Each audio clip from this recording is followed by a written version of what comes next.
Hello, my name is Abrego. And I'm Mileydis Garcia. And this is Let's Get Personal. Personal. Today on Let's Get Personal, I'm going to be talking about the cultural effects during World War II. Margaret Lambert was just a teenager during the war. She was a famous runner in the German Olympics. I was 19 years old, and all of a sudden I was shut off from everything. I got a letter from my sports club in Ulm that I wasn't welcome there anymore because I was Jewish, and that was the thing that I loved to do most, as I said before, sports. And all of a sudden that was finished. There was nothing I could do. We just were really vegetating, if you want to call it that. Were you already competing in sports at that point? Yes. Oh, yes. I started when I was about 10 years old.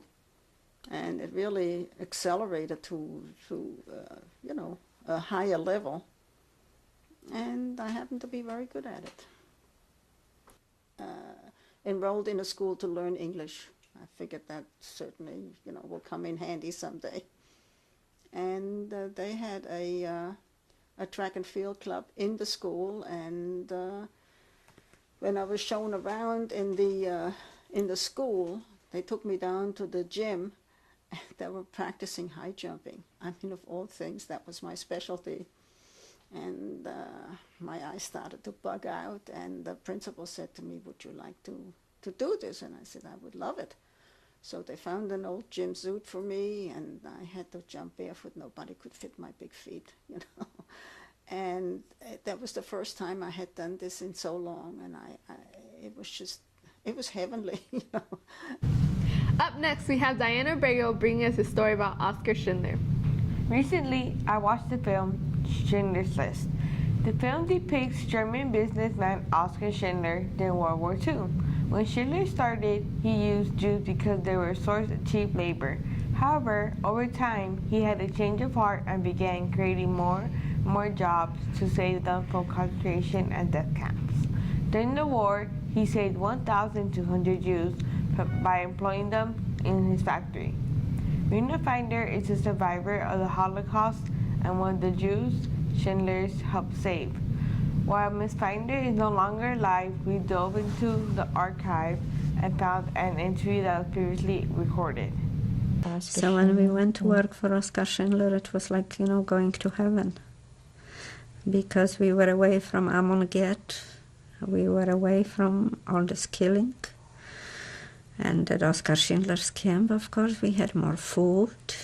We had, the barracks were small. When it was warmer in winter, in summer when it was very hot, we were allowed to sleep outside. I remember nights we just slept outside on blankets because the barracks, couldn't breathe. Handsome, very handsome, well-dressed. And just looking at him, just looking at him made you feel good, made you feel helpful. He made you feel good. He made people feel, his workers feel that he cared about us and he wanted to help us and he wanted to feed us so we wouldn't starve. He would fight for us. Again, if the Germans wanted to kill us, he would try to intervene. He was just wonderful. Did you feel safe? I felt safe. I felt safe. I felt protected. We all did. I mean, he would do things in the office. We would lay under a desk and sleep. One person would stand guard to make sure the guards would not come up. I mean, to be able to sleep on a night shift, gave you strength, chance to live. My name is Roxana Gallegos. As we remember the 70th anniversary of the Holocaust, we want to commemorate the 6 million Jews that lost their lives. Out of 9.5 million Jews, 3.5 million were left in Europe after the Holocaust. With this tragic event, many of the Jews began to question their faith. We conclude today's edition of Let's Get Personal with the story of Hermann Cohn. Hermann was a Jewish survivor from Germany who fled from Nazi oppression in 1933. With all the things that happened to his family members and the Jewish population, he began to question his faith. While I was growing up and all during these last 60 years, I've had grave doubts that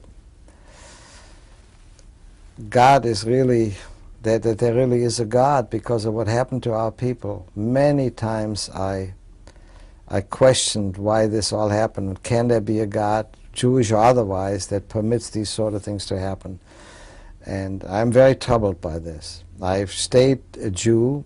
I couldn't be anything but, because even if I wouldn't be a Jew, I would still have the same questions. Why? And I'm not a great believer, I'll be honest with you. I'm a Jew, but not a great believer.